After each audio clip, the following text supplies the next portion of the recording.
Hello, hello. Welcome to another Thursday. Our community conversations. Conversation starts now. So let's just start off by saying today is Thursday. It's the day after St. Patrick's Day, and what a week it's been. So from last week with our springish summer days to pretty much rainy and dreary day we have today, I am sure to say that spring is almost here, almost here. So if you've been following us for the last couple of weeks, we have been talking strategically about the home cultivation piece in HB 32. So if you happen to stumble onto this conversation later, today's topic is around the capacity for homegrow, or the capacity of homegrow. With these community conversations, if you, once again, aren't familiar, this is a way for the community to talk about issues, obstacles, triumphs, struggles that happen in the Maryland cannabis ecosystem. I'm proud to bring on advocates and leaders and some of my fellow colleagues to be able to talk a bit about their experience, especially when it comes to homegrow, because you and I both know there is nothing better than watching a plant from seed to cut to enjoying that you have labored over, that you've loved over. And we want patients and adults in Maryland to be able to have that experience. So there are a lot of things in HB 32, but strategically and specifically, we are talking about homegrow. Talking about some of the wins that we've had this week, I want to give a huge shout out to MDMJ and Maryland Normal for today's rally. We're not going to call it a protest. Got a little coverage over here. I've got the article up. CBS Baltimore was there. I'm not sure if this particular video will play or if you can hear it, but I'm going to pause him. But you can see we were there. It was such a rainy day, such a inspiring day. And one of the things that I think we should give folks who are able to go out and, take the time out of their days to do these things, we should be able to celebrate them in the community. So this is me giving y'all hand clap. What I'm going to try and do now is I made a cute little video, which sometimes doesn't translate directly into StreamYard, but of today's rally. So let's see if this will come up here.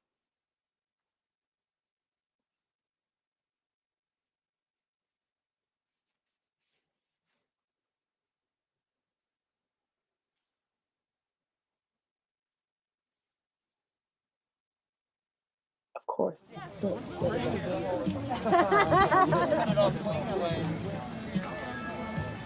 Separator right there.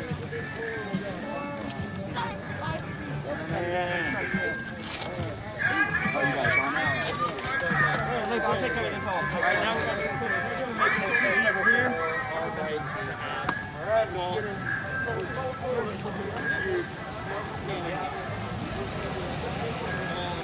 You can see that's the 51-foot J. Crazy to blow it up. Even crazier the rain. Don't mind my video skills. Even crazier the rain held out for us.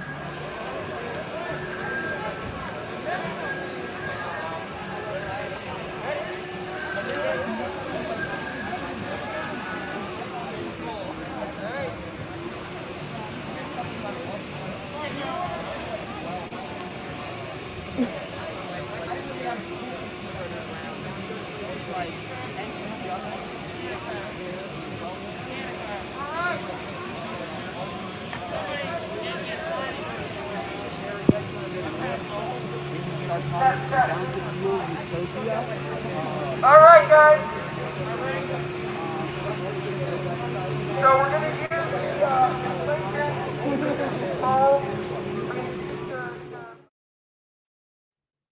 Really, really dope day, I will say. It's very important that all of our voices are heard today. Well, this is our last chance to demand what is right, demand what is ours, demand our freedom, demand that we stop the arrest. If we can brew beer in our homes, then why can't we grow our own cannabis? If we can grow tomatoes and vegetables in our homes, why can't we grow our own cannabis for ourselves? Why are we arresting people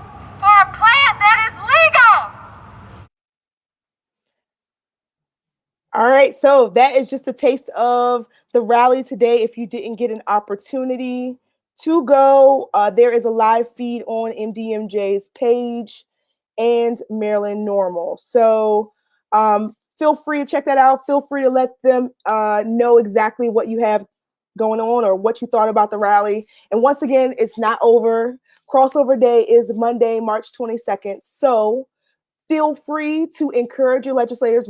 I'll be saying that all night.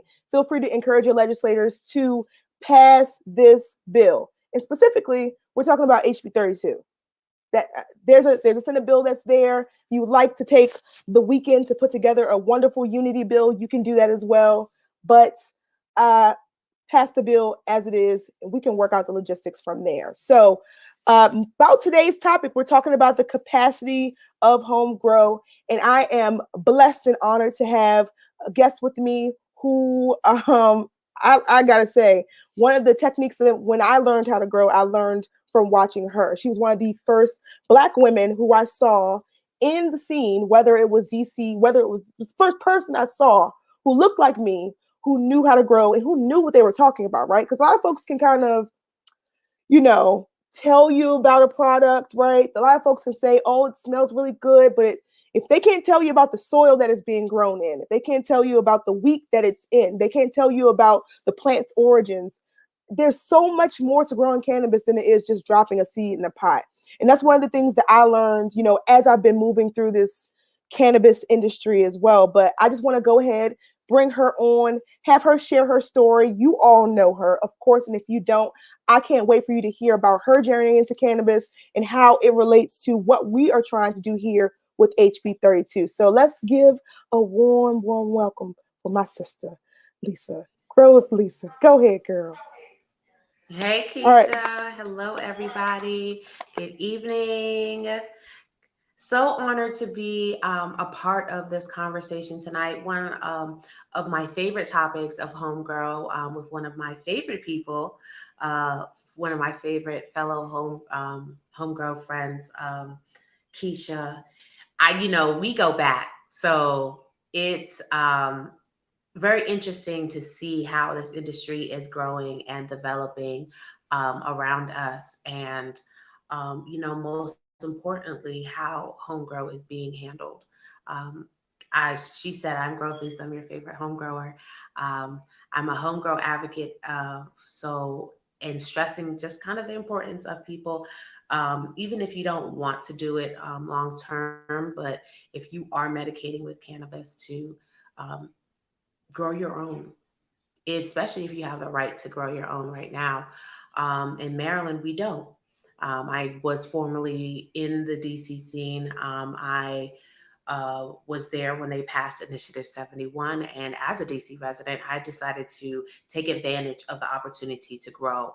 And in doing so, had the opportunity to just be on a larger platform of Viceland to share with people about my journey. At the time, I had no intention of joining the legal cannabis industry. I was just taking advantage of the laws.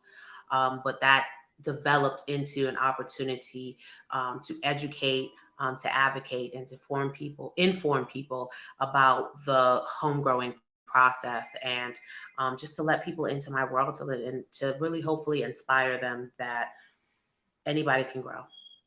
Absolutely. I don't think I even thought about growing, at home in DC where was legal and still is legal to do so. Um, and I just thought about my folks who are right across the state line who weren't afforded that, right? And we all know, it is a privilege to be able to walk into a dispensary or a facility and purchase cannabis because there isn't a luxury that's afforded to a lot of folks around the country, even though it should be. Absolutely. Hmm. I think Maryland, man, it's one of the things that we talked about today at the protest. It's really hard to look at Maryland as a state that is about being open for business, that is about putting, money back into the small business ecosystem and getting folks their jobs and doing things like that. When we see such a huge ticket when it comes to cannabis, right? Everything from the legal market to the legacy market to being able to cultivate to being able to own shops and stores and consulting and things like that. I'm not sure why our legislators are slow walking this bill, as our friend Luke says, slow walking this bill this year, especially when we've got neighbors down to the south, Virginia, who were able to do it, within a couple Like of that, weeks. right? I was thinking that earlier. I was just like, because I had every intention to be at that protest, but as it rained down, it poured down on me, and today was just not the day for me. But that was just something that just had captured my mind, and it's been bothering me all day. How is it that Virginia was able to do it? They did it so swiftly, and they kept Homegrow in the bill, because Homegrow has been in a previous bill in Maryland when they initially considered medical cannabis, and it was taken out.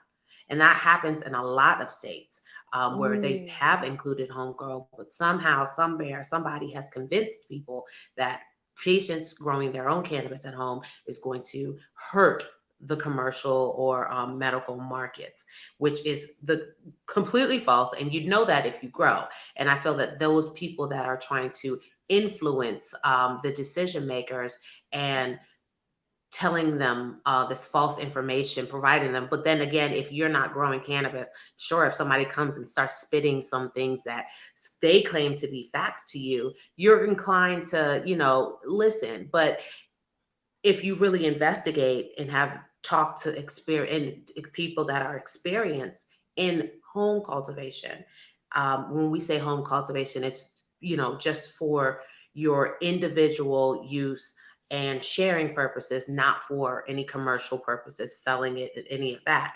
Um, when you have talked to somebody who specifically grows homegrown, it's not that's far from the case. There's If I'm living in a home and using that home for the main purpose of living, and I'm growing in there at the same time, it's really difficult to produce anything that's really going to disturb any markets. So we have to. I love conversations like this because we're able to express those things, and hopefully, we're going to catch the attention of somebody who is in a position that can make a change in this, and let them know that it's false information. Stop listening Absolutely. and start giving people the options and the opportunity and the right to home grow.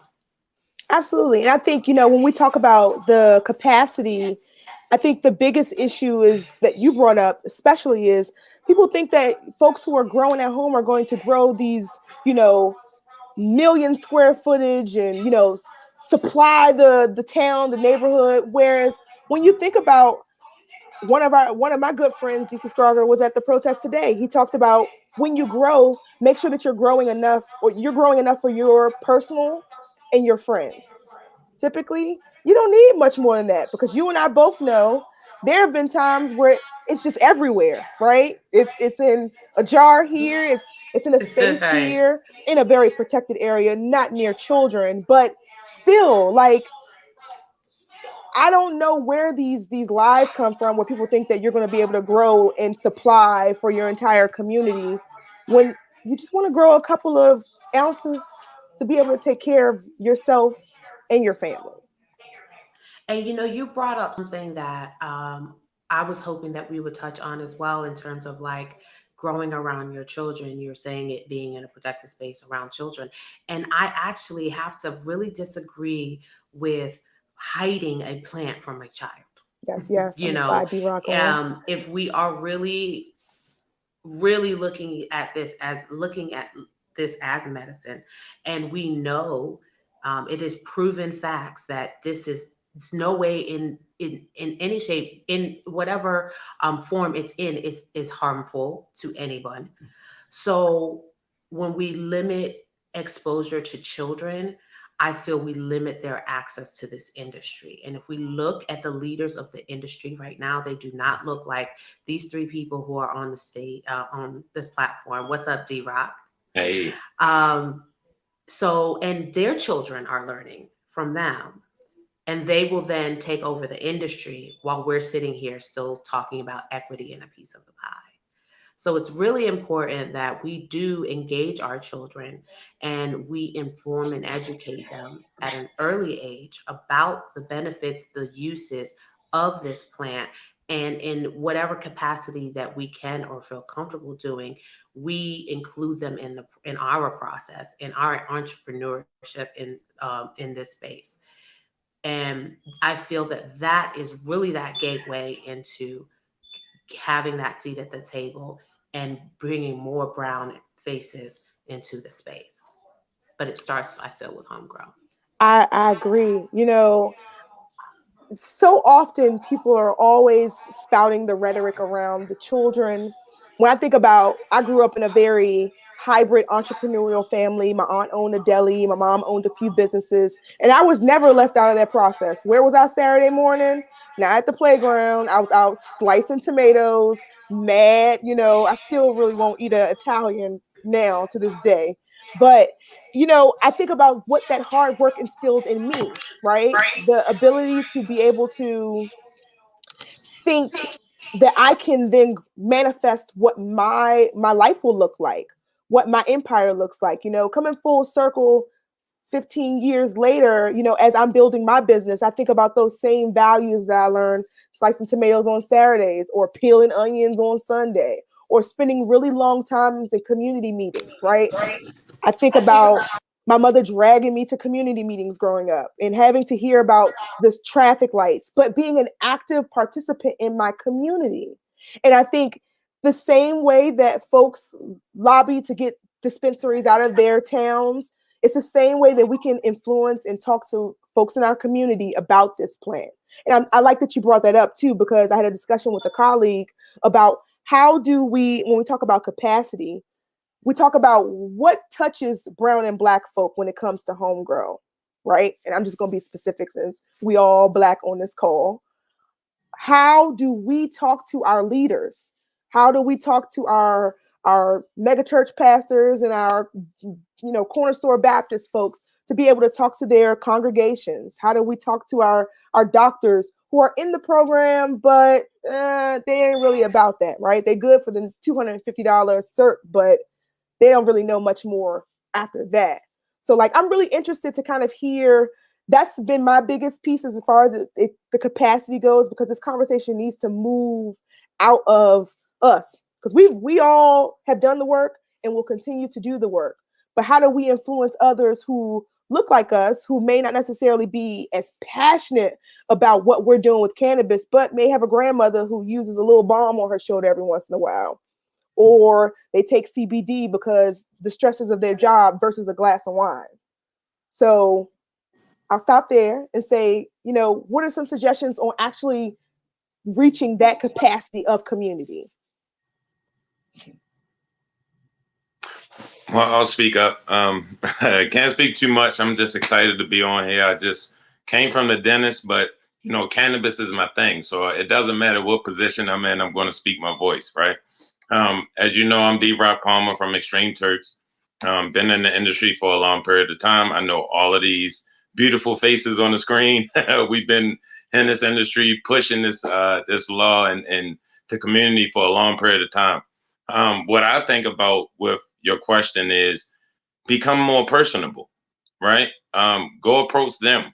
That has worked a lot for me. And present them with uh, education, right? Like give them a way where as though they can't say no. Like you have to talk to them and find out where their stigma is. And most of the time, it might not be what we think it is. It could be something totally different. It could have been a tragic situation that they had with their family or something like that, right? So we got to become more personable, right? Be the community. Actually talk about it. Actually, create community events like we used to back in the day, right? Down DC, we did it. It has already been accomplished, right? So we can do it again. It's just more of getting back to that community aspect, the collectiveness, right? And showing that we can do it. We got to be consistent, though. That's the thing. Be consistent. But I'll let you go. Absolutely.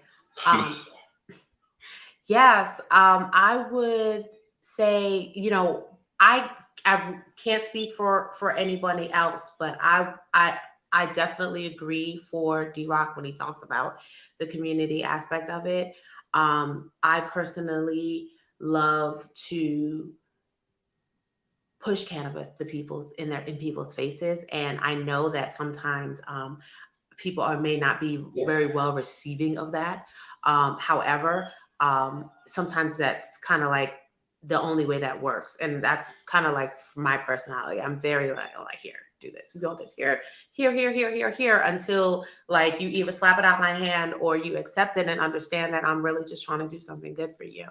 But my personal approach in attacking the community and helping to break the stigma is by doing our community, dealing with community gardens. I think our Mm-hmm. agriculture, cannabis Mm-hmm. is agriculture. A lot of Mm-hmm. people try to take it away and push it into this real brick and mortar space, retail space. And before it gets there, it's a plant. So we It's have an to herb. start with we start with those basics.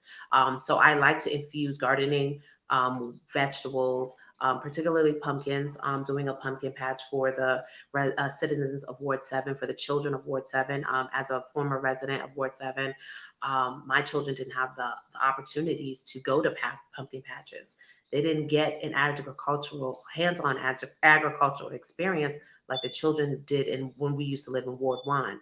That was staple. You always go to the pumpkin patch. And when I found out my kids weren't going, and that was just something that the school didn't do, that really it sparked something in me to say, well, hey, I grow weed. Having conversations about weed with the community was a little bit more difficult. Let me try a different approach. Let's start with the children. Let's start with the agriculture, and then we gather at the end of the harvest season and have a harvest festival. And people like you guys that have businesses in the space, I've had some wonderful people in the cannabis space come out and educate people about how their business ties into the cannabis space. Because if you remove cannabis from your business and you don't have a business, guess what? It's not a business. There's got to be something else that holds your stuff together. Where's the glue in Mm-hmm. your business? So I was able to find people that really were about business, and they were coming out and educating.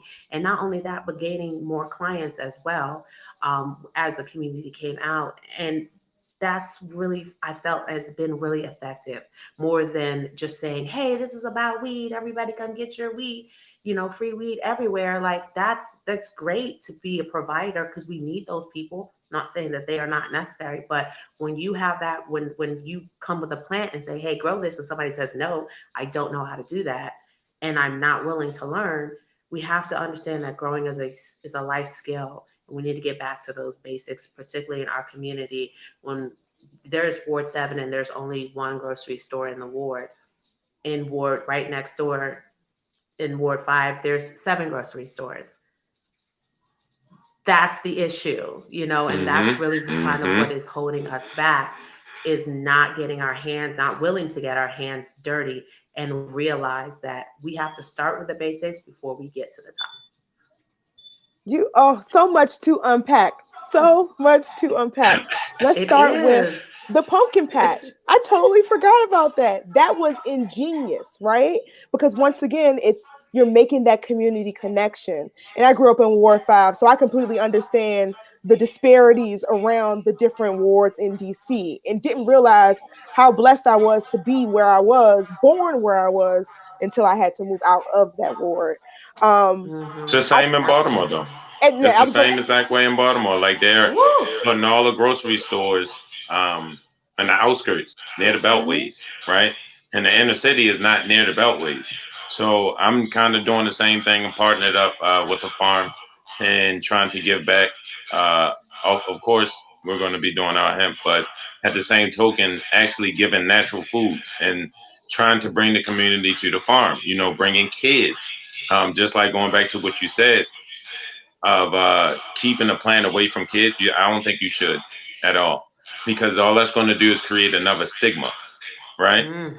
Yes. So I'm very open with my daughter with what's going on, because she knows I'm a patient, right? And she's been around since day one. So if I'm going to conduct a business, I can't be able to hide. I got to be open, right? So now to this day, my daughter can tell you straight out if anybody comes to her, it's like, oh yeah, that's daddy's medicine. It's a plant. It's not harmful. I watch my dad help other people. So it's just more of creating that visual for kids. Like kids can really they listen sometimes, but they're more visualized than anything. So if you create that lane and show that it's an open door and show that it's possible, then who knows what my daughter will jump into in the cannabis industry and open doors, right? And the same for Mhm. everybody else.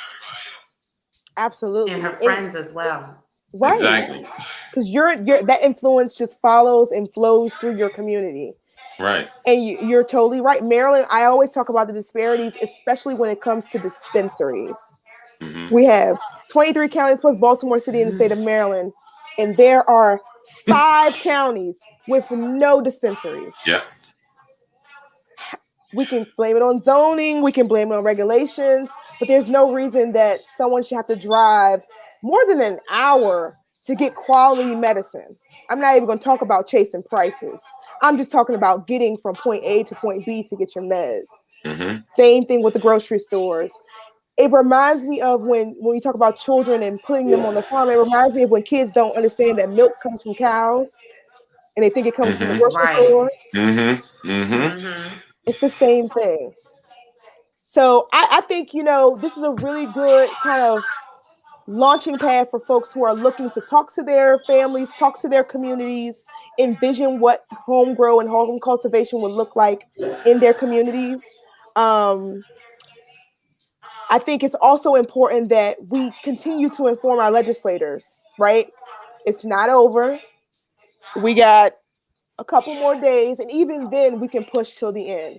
I think Hmm. that there's power in our voices, there's power in our dollars, right? Hmm. Supporting those who are, willing to allow home cultivation to happen, because there are some players who aren't, and we're not going to talk about them here, because I'm sure if you Google who opposes home cultivation, you'll get it in flashing lights.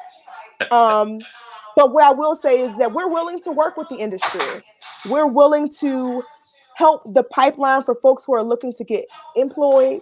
We're hoping to alleviate some of those obstacles for those who are looking to actually own a piece of the pie, but then also know how to mentally take care of themselves, right? So understanding about cannabis and how it interacts with your endocannabinoid system, how it interacts with you, consuming it, whether it be through combustion or through, ingestion. Two totally different methods, two totally different ways that your body can take to it. And those are the type of conversations we will continue to have. So tonight is a little bit shorter than usual. It's just raining, and I just want us to all be able to power down. We've had a really energetic day with the protest. It's been a crazy week. And I really want to thank both of you all for taking the time out, because I know y'all could be laying on the couch like I'm about to go do in a few seconds and just relax because I've been up all day.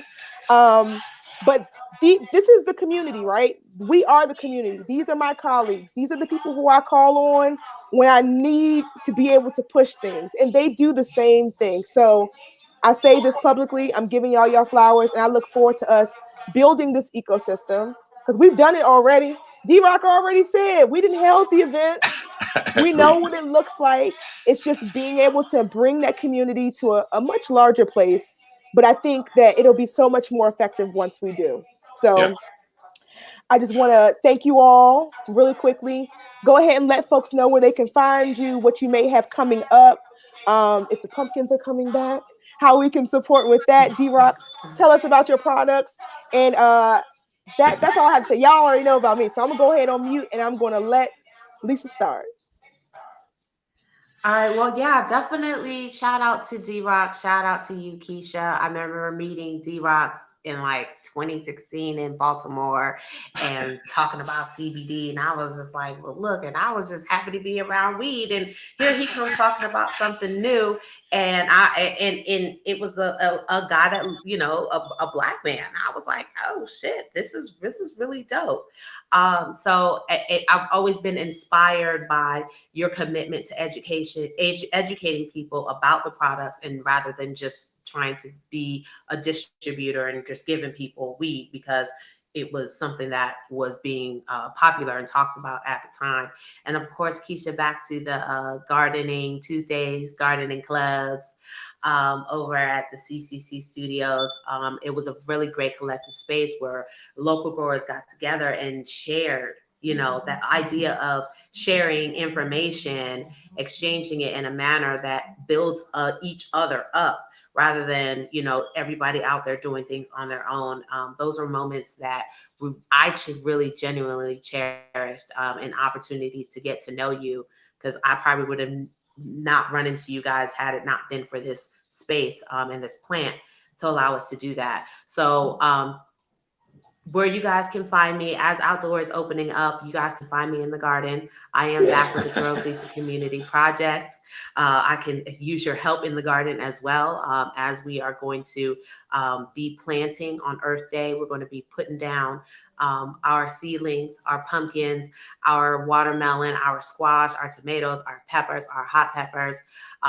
So and the more hands, the better. You can find me at Grove Lisa on Instagram and Facebook. That's 1W because I am the one and only. And always, if you guys want to learn to grow, come through, be my grow partner. I have equipment and space for you so you guys can learn, especially if you're in Virginia. Let's get ahead of the ball, learn how to grow. So as soon as that law is activated, you guys can start taking advantage of it. Appreciate you guys for tuning in, and I hope to get growing with you all soon. Awesome, awesome. All right, introduce myself again. This is D Rock. I definitely want to give kudos to you ladies on here. Y'all doing the damn thing. Starting with Lisa, she did come in, you know, just wanting to be around, you know, the industry and get into industry, and I watched her blossom.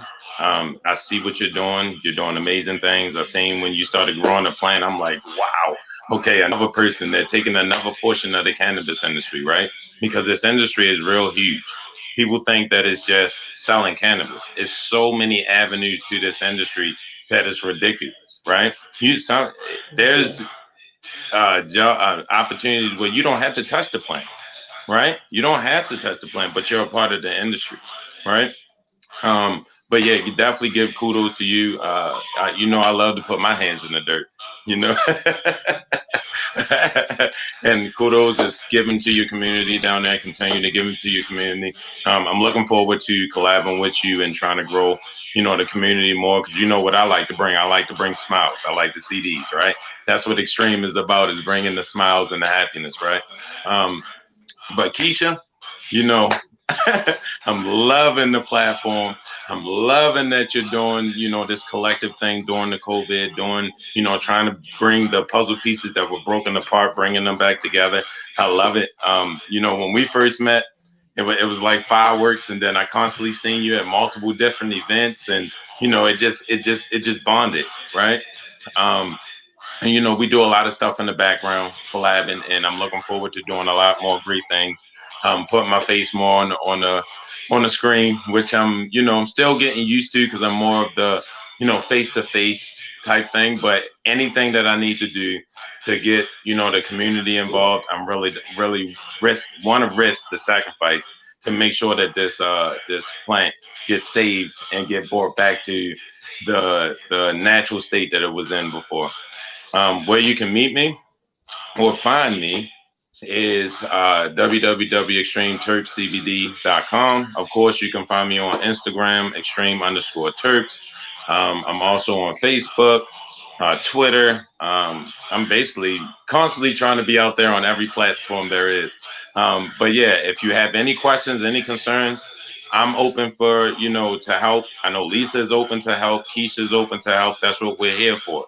And we would love to, you know, if you have a story, if you have some type of um, uh, something to get off your chest, I think we will be able to bring you on so you would, you know, express how you feel. And that's what we want this platform to be, is to be interactive. We don't want to always be the ones that speak up, right? We want to bring you to the plateau, because sometimes, and what I've learned, right, is the people that come from the dirt come up with these new brilliant ideas, right? Stuff that we ain't never think about, or we're so busy that we can't think about it. So we always want to look for new innovation. And most of the time that comes from the new voices, right? So I thank you. I appreciate it. And looking forward to more conversations and more bright smiles. Absolutely. Well, there's no better note to end except for on that one. So I once again want to thank you both. Like I said, I am super blessed to have you both in my corner, as I am in yours. So we will continue to have conversations like these and collab over the next couple of weeks as outdoors opens up, because I can't wait. I'm over this rain. I'm over this cold. I'm over all of it. I'm ready for some warm weather, and I can't wait for us to be outside talking about how we're going to keep building. So Yes. until then, I hope you all are safe, be well, and I'll talk to you soon. Peace. Peace.